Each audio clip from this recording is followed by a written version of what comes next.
Hello everyone, देखिए अब exercise 13.4 start करते हैं। देखो 13.4 स्टार्ट करने से पहले एक तो इसके फॉर्मूले देखते हैं जो इसमें यूज़ होने हैं, ठीक है। और थोड़ी सी इसकी बेसिक चीज़ों की बात करेंगे, ठीक है। तो सबसे पहले हम इसकी बेसिक बात करते हैं कि इसमें फ्रस्टम का यूज़ हुआ है। फ्रस्टम क्या होता है? देखो जैसे कौन आपको पता है, अगर हम यहाँ इसकी बात करें बेसिक्स की, तो देखो जैसे ये आपको पता है एक कौन होता है, ठीक है। कौन आपने देखा ही है, कैसा होता है कौन?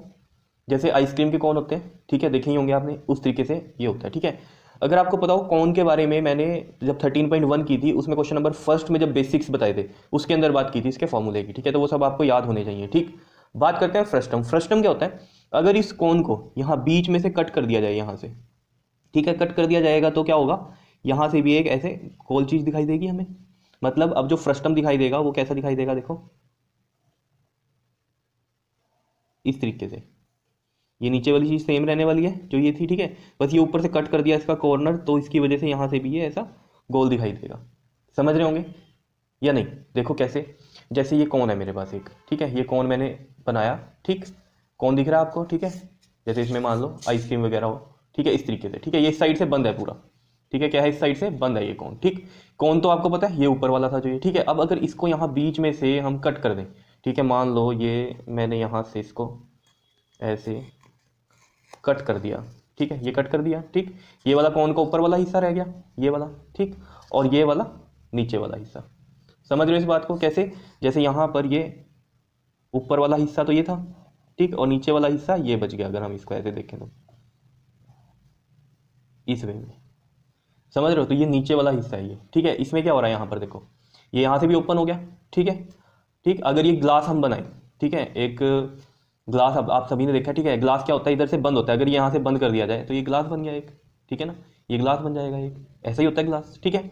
और कैप की तरह भी यूज़ कर सकते हैं। अगर इसको यहाँ से हम बंद कर दें, इसका ये वाली साइड बंद कर दें, तो ये इधर से कैप की तरह यूज़ हो जाएगी। ये हेड पे लगाएंगे हम, ये यहाँ से बंद हो तो ये कैप का काम भी करेगी ये। बात समझ रहे हो या नहीं, बताओ? ठीक है, तो ये वाला जो था पार्ट इसका कौन का ऊपर वाला पार्ट था, और ये इसका नीचे वाला पार्ट जो कट करके आया है, ठीक है। समझ रहे हो इस चीज़ को? अब देखो जरा, अगर आपको इतनी बात समझ में आई है, ये हमने कौन कट किया था, ठीक है। यहाँ पर अगर आपको पता हो, इस चीज़ को हम यहाँ आर लेते थे, ठीक है, कौन में, और ये वाली जो होती थी इसकी हाइट होती थी, और ये होती थी इसकी स्लांट हाइट, जिसको हम एल बोलते थे। समझ रहे होंगे, ठीक है। अब यहाँ पर क्या होने वाला है, यहाँ पर देखो ये वाली चीज़ जो है ये, ठीक है, इसकी एक स्लांट हाइट हो जाएगी, दैट इज एल। और ये वाला और ये वाला जो हमारे पास सर्कुलर पार्ट है, इसकी रेडियस, जो बड़े वाला पार्ट है इसकी रेडियस को हम लिख देंगे R1 है, और ये जो छोटे वाला पार्ट है इसकी रेडियस को हम ले लेंगे R2। क्लियर? और इसमें ये वाली जो चीज़ है ये इसकी क्या हो जाएगी, हाइट हो जाएगी। इतनी बात समझ में आ रही है? फ्रस्टम के बारे में पता चला कि है क्या फ्रस्टम। समझ रहे हो? जैसे फ्रस्टम एक कैप भी बन सकती है, एक ग्लास भी हो सकता है, ये फ्रस्टम है, ठीक है। कौन आपको पता है, कौन की यहाँ पर एक कॉर्नर पे क्या होता है, ये सारा बंद होता है इधर से। समझ रहे हो? एक यहाँ पर देखो ये चीज़ दिख रही होगी आपको, ठीक है। अगर इसको बीच में से कट कर दिया जाए तो ये पार्ट ज़्यादा दिखेगा ऊपर वाला, ठीक है। और इस तरह की कैप्स भी देखी है आपने, कैप भी हो सकती है ऐसी। तो टर्की में इस तरह की कैप्स का यूज़ होता है, ठीक है। तो क्वेश्चन भी आएगा हमारे पास एक टर्की वाला, ठीक है। तो समझ रहे होंगे मैंने जो आपको बात बताई है, ये जो फ्रस्टम है ये इस तरीके से बनाया हुआ है, ये इस तरीके से भी हो सकता है, देखो ग्लास की तरह। जैसे ये तो एक कैप समझ लो इस तरीके की, ठीक है। ग्लास किस तरीके से हो सकता है, ये इस तरीके से अगर हम बनाए इसमें, देखो यहाँ बना देते हैं इसको इस तरीके से। बस ये यहाँ पर इस तरीके से मैंने ये वाला पार्ट नीचे कर दिया, ये वाला पार्ट ऊपर कर दिया, तो ये क्या दिख रहा है हमें, ऐसे जैसे कि एक ग्लास है।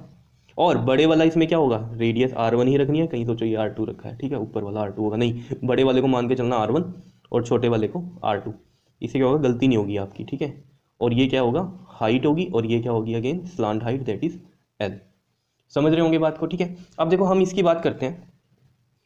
देखो अगर आपको याद है, total surface area of cone और curved surface area of cone और क्या, वॉल्यूम ऑफ कोन, ठीक है। तो हम इन्हीं की हेल्प से फ्रस्टम ऑफ कोन के भी ये सब फॉर्मूले निकाल सकते हैं। देखो कैसे, CSA ऑफ कोन क्या होता है आपको पता है, πr/l होता है। याद है? नहीं याद है तो पीछे आप देख लेना, 13.1 में मैंने बेसिक बताया हुआ है, ठीक है, कोन के बारे में। πr/l। TSA क्या होगा, तो TSA अगर हम कोन की बात करें, कोन में ये ऊपर वाला पार्ट तो इधर का कुछ नहीं होता, CSA होता है, प्लस ये नीचे एक सर्कुलर पार्ट होता है। तो वो कैसे हम बात करेंगे इसमें, कर्व्ड सरफेस एरिया, TSA में क्या आ जाएगा, कर्व्ड सरफेस एरिया प्लस क्या आ जाता है सर्कुलर पार्ट, और सर्कुलर पार्ट क्या होता है इसमें पाई आर स्क्वायर। समझ रहे हो बात को या नहीं? ठीक है। और वॉल्यूम ऑफ कोन में क्या होता है हमारे पास 1/3 पाई आर स्क्वायर एच, ये फॉर्मूले होते हैं। ठीक है, यहीं से हम बना सकते हैं फ्रस्टम के। ठीक है, तो CSA of frustum of cone, cone में से ही बना है तो फ्रस्टम ऑफ कोन बोलते हैं। ठीक है, तो देखो फॉर्मूला क्या होने वाला है। देखो यहाँ पर एक ही रेडियस थी, तो जैसे यहाँ फॉर्मूला था पाई आर एल, लेकिन यहाँ दो रेडियस हैं, तो यहाँ पर फॉर्मूला क्या हो जाएगा पाई R1 प्लस R2 और बाहर फिर ये L, R की जगह 2 R आ गए, R1 प्लस R2। समझ रहे हो बात को या नहीं? कोई दिक्कत? ठीक है, ऐसे ही TS से निकाल सकते हैं हम फ्रस्टम ऑफ कोन का। वो कैसे निकलेगा? पता है आपको टोटल सरफेस एरिया क्या होता है, कर्व सरफेस एरिया प्लस ये R2 वाला पार्ट भी क्लोज्ड और ये R1 वाला पार्ट भी क्लोज्ड, तो वो होता है TS से, कि इसका भी इन दोनों का भी एरिया इंक्लूड करेंगे उसमें। ठीक है, तो CS से क्या है इसका पाई R1 प्लस R2 और ये L प्लस, देखो नीचे वाले का क्या होगा आपके पास एरिया, सर्कुलर पार्ट होता है ये। ठीक है, तो सर्कल का एरिया क्या होता है पाई आर स्क्वायर, तो पाई R1 का स्क्वायर, रेडियस R1 है, और ऊपर वाले का पार्ट क्या हो जाएगा पाई R2 का स्क्वायर। आ रहा है समझ में कैसे निकालना है हमने TS से इसका? क्लियर है? तो देखो फॉर्मूले अगर समझ में आ रहे हैं तो क्वेश्चन कुछ भी नहीं है फिर। ठीक है ना?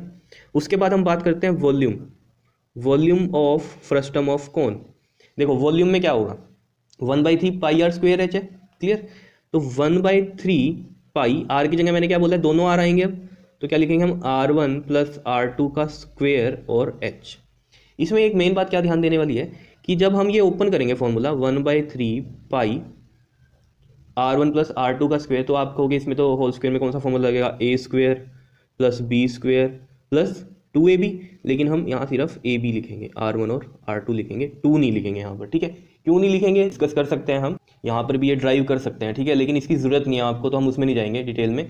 तो बस आपको ध्यान में क्या रखना है, ये फॉर्मूला होगा 1/3 R1 का स्क्वायर प्लस R2 का square plus R1 R2 into में H। कोई इतनी बात बताओ दिक्कत है तो इसमें क्लियर हो रही होंगी चीज़ें? ठीक है ना बात? अब देखो यहाँ पर जैसे ये TSA ऑफ कौन हम निकालते थे, तो कईयों को समझ में आ रहा है ये तो नहीं है फॉर्मूला, यही है फॉर्मूला। यहाँ से हम क्या करते थे पाई आर कॉमन ले लेते थे, तो यहाँ पर फॉर्मूला क्या बनता था L प्लस आर बचता था। ठीक है, इस तरीके से लिखते थे, तो कोई हो तो ये कोई टेंशन वाली बात नहीं है। ठीक है, समझ रहे होंगे इन चीज़ों को? क्लियर?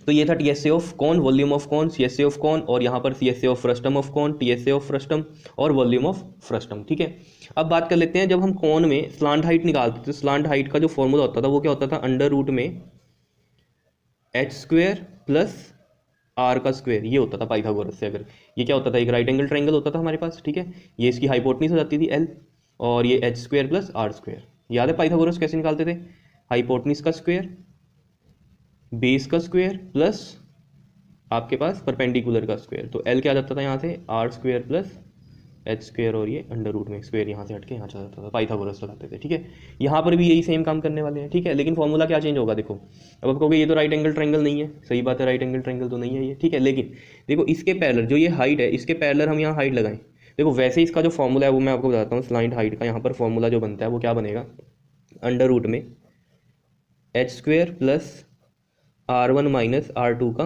स्क्वायर, ये फॉर्मूला बनेगा। लेकिन ये आया कैसे है, ये कन्फ्यूजन रहती है बच्चों को। ठीक है, देखो R1 माइनस R2 का स्क्वायर ये कैसे आता है, देखो मैंने कहा ये एक राइट एंगल ट्रायंगल तो नहीं दिख रहा है यहाँ पर, लेकिन अगर इसके पैरेलल जो ये लाइन है H वाली, इसके पैरेलल हम यहाँ पर एक लाइन लगाएं इस तरीके से, दिख रही है? ठीक है, तो ये क्या बन गई H, और ये एक राइट एंगल ट्रायंगल बन गया, क्योंकि ये 90 है तो ये भी 90 है, और ये वाला इतना पार्ट क्या बचा होगा, टोटल R1 है, और ये क्या है इधर वाली R2, क्योंकि ऊपर R2 है तो इधर भी R2 होगी ये इतनी, तो R1 में से R2 माइनस करेंगे तो बचेगा तो ये वाला पार्ट ना। ठीक है, तो वही किया, L की वैल्यू क्या आ जाएगी यहाँ से, L square is equal to में बेस का स्क्वायर, बेस का स्क्वायर या कह लो परपेंडिकुलर का स्क्वायर, परपेंडिकुलर का स्क्वायर, सॉरी अंडर रूट बाद में आएगा। ठीक है, पहले हम L स्क्वायर कर रहे हैं ना, हाइपोटेन्यूज का स्क्वायर इक्वल टू में परपेंडिकुलर का स्क्वायर प्लस बेस का स्क्वायर। परपेंडिकुलर कितना है H का स्क्वायर प्लस, और बेस कितना बचा यहाँ पर, ये R1 माइनस R2 का स्क्वायर। ठीक है, और ये L स्क्वायर का जब स्क्वायर हटाएंगे तो इधर अंडर रूट आ जाएगा। ठीक है, H square plus R1 minus R2 का स्क्वायर। समझ रहे हो बात कैसे किया है ये हमने? तो बस आपको समझ में आना चाहिए कि ये किया क्या है। ठीक है ना, ये वाला पार्ट यहाँ क्या है, R1 माइनस R2 है, तो इस वजह से ये एक राइट एंगल ट्रायंगल है, ये इसका बेस बन गया और ये इसकी परपेंडिकुलर है और ये इसका हाइपोटेन्यूज। समझ रहे हो चीज़ों को? आ रहा है समझ में L कैसे आया? ठीक है, तो बस ये फॉर्मूले आपको ध्यान में रखने हैं और ये क्वेश्चन सोल्व हो जाएगा। ठीक है, तो चलो अब शुरू करते हैं हम इसका क्वेश्चन नंबर फर्स्ट। देखो बहुत ही ईजी है। क्या कह रहा है क्वेश्चन नंबर फर्स्ट में? कह रहा है एक ड्रिंकिंग ग्लास है, is in the shape of frustum of a cone of height 14 centimetre. ठीक है, देखो सॉल्यूशन में चलते हैं इसके। देखो इस तरीके का ही ग्लास है ये। ठीक है, तो यहाँ पर दोबारा बना लेते हैं हम। ये क्या है? एक फ्रस्टम है।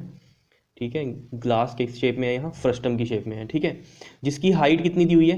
देखो ये मान लो ये इसका R1 है और ये वाला इसका R2 है। छोटे वाला R2 होता है, बड़े वाला R1 होता है। ठीक है, ये इसकी हाइट है। हाइट कितनी दी हुई है? 14 सेंटीमीटर। ठीक है जी, 14 सेंटीमीटर दी हुई है। And the diameter of its two circular ends are 4 centimetre and 2 centimetre. Diameter दे रखी है। देखो डायामीटर बड़े वाली की क्या होगी? 4 होगी और छोटे वाली 2 होगी। ठीक है, तो यहाँ पर हम जो जिसको हमने R1 माना है, यहाँ पर इसकी डायामीटर D1 मान सकते हैं। D1 कितनी है? 4 सेंटीमीटर है और D2 कितनी है? 2 सेंटीमीटर है। तो यहाँ से R1 कितनी आ जाएगी? 2 सेंटीमीटर और यहाँ से ये R2 कितनी आ जाएगी? 1 सेंटीमीटर। समझ रहे होंगे बात को? तो यहाँ पर R1 हमें पता चल गया कितनी है? 2 सेंटीमीटर और ये R2 है 1 सेंटीमीटर की। क्लियर है बात? ठीक है, तो ये चीज़ें हमें पता चल गई हैं। क्योंकि डायामीटर गिवन थी तो हम रेडियस निकाल ही सकते हैं। रेडियस क्या होती है? डायामीटर का हाफ। ठीक है, तो वही किया है हमने यहाँ पर। ठीक, उसके बाद कहता है find the capacity of the glass. Capacity का मतलब क्या होता है? वॉल्यूम। वॉल्यूम ऑफ ग्लास यानी कि वॉल्यूम ऑफ फ्रस्टम ऑफ कोन। समझ रहे होंगे बात को? ठीक है, तो वॉल्यूम ऑफ ग्लास निकाल लेंगे या वॉल्यूम ऑफ फ्रस्टम भी लिख सकते हैं। ठीक है, क्या फॉर्मूला होता है?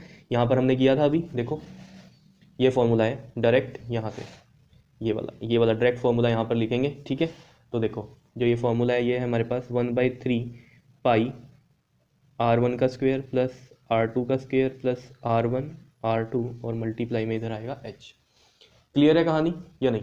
ठीक है, तो बस अब तो वैल्यूज पुट करो। ठीक है, अब पाई की वैल्यू देखो यहाँ पर 3.14 नहीं है गिवन। ठीक है, तो 22/7 लेंगे।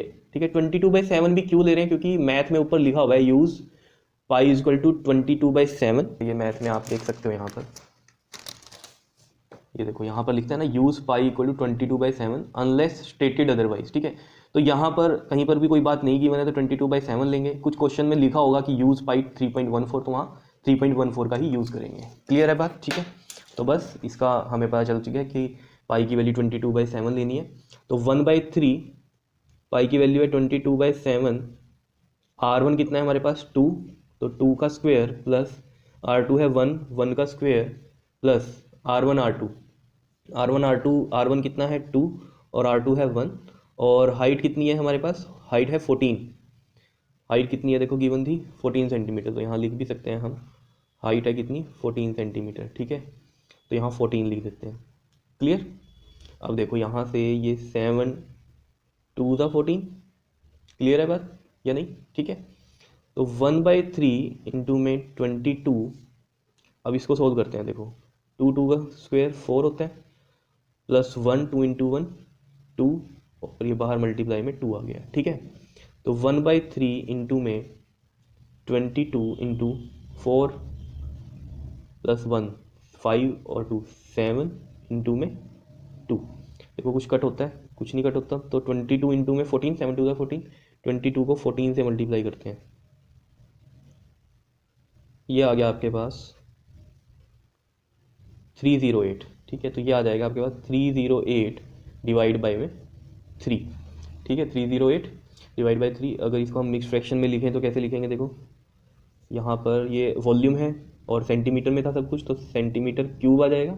वॉल्यूम में क्यूब आता है। ठीक है, और अगर इसको आप मिक्स फ्रैक्शन में लिखना चाहते हो तो देखो 308/3 है, तो 3 से डिवाइड होगा। 3 1 ज़ा 3, 0 नहीं जा रहा है, 0 आएगा। फिर 8, 3 2 ज़ा 6 और कितना बचा ये 2। ठीक है, तो इसको कैसे लिखते हैं हम? देखो 102 और ये रिमाइंडर 2 यहाँ जाता है और ये जो आपके पास होता है डिवाइज़र ये नीचे आएगा इधर 3। 102 2/3 सेंटीमीटर क्यूब इसका आंसर होगा आपके पास। आ रहा है समझ में या नहीं? ठीक है, तो बहुत सिंपल सा क्वेश्चन था। अगर आपको बेसिक पता है इसका तो आप बड़ी आसानी से क्वेश्चन उसको कर सकते हो। ठीक है, ओके, थैंक यू।